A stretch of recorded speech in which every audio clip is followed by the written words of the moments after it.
সন্দেশখালী ঘটনার প্রতিবাদ সহ স্বচ্ছতার সাথে নিয়োগ, দেশের সংবিধান, ধর্মনিরপেক্ষতা সহ একাধিক দাবি দেওয়া নিয়ে সংযুক্ত কিষাণ মোর্চা ও শ্রমিক সংগঠনগুলির যৌথ উদ্যোগে আইন অমান্য জেল ভরো আন্দোলন ঘিরে তুলকালাম। মালদা শহর জুড়ে মিছিল করে প্রশাসনিক ভবন চত্বরে ঢোকার মুখে বামেদের এই মিছিল আটকে দেয় পুলিশ। এরপর শুরু হয় পুলিশের সাথে ধস্তাধস্তি।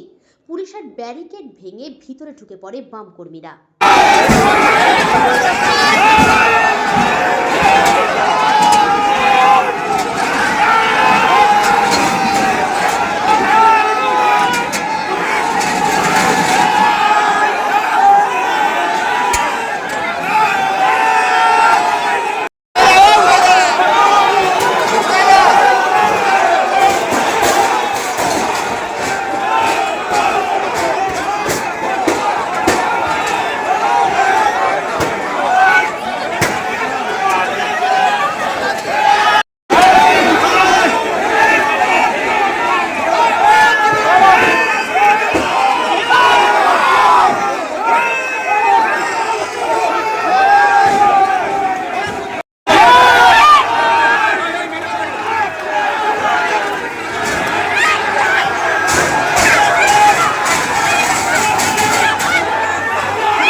অল ট্রেড ইউনিয়ন, অল কিষাণ সভা, সংযুক্ত কিষাণ মোর্চা গোটা দেশে 16 তারিখ আইন অমান্য জেল ভরো করছে।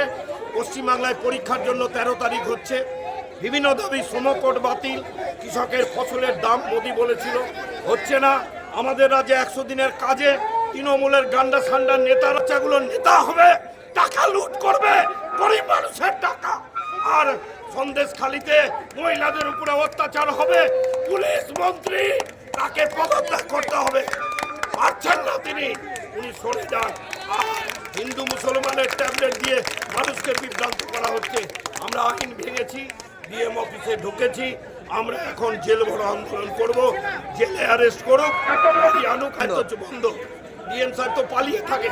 ডিএম সাহেব নাকি ওটা তো তৃণমূলের ডিএম, জনগণের ডিএম না, জনগণের ডিএম না। উনি আছেন কৃষক, ক্ষেতমজুর, শ্রমিক সহ সমস্ত স্তরের শ্রমজীবী মানুষের সংগঠনের ডাকে সারা পশ্চিমবাংলায় আইন অমান্য হচ্ছে।